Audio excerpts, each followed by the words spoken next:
వెల్లుల్లి కారం వేసి కాకరకాయ వేపుడు చేసుకుందాం. 3 కాకరకాయల్ని ముక్కలుగా తరగాలి. మూకుడు వేడి చేసి నూనె వేసి నూనె కాగాక కాకరకాయ ముక్కలు వేయాలి. ఇది బాగా కలపాలి. ఇప్పుడు ఇందులో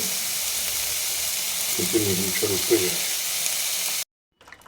చక్కగా కలిపి నీళ్లు చిలకరించి మూత పెట్టాలి.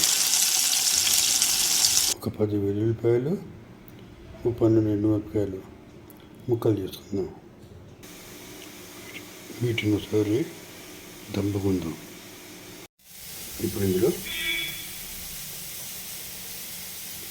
వెల్లుల్లిపాయలు, ఎండుమిరపకాయ గ్రైండ్ చేసిన కారం వేసుకోవాలి. మొత్తం బాగా కలుపుకోవాలి. ఒకసారి కలిపి స్టవ్ ఆఫ్ చేద్దాం. మూత పెట్టేసుకోవాలి. గిన్నెలోకి తీసుకుని దైవ నివేదన చేసి వడ్డించాలి. Thank you for watching.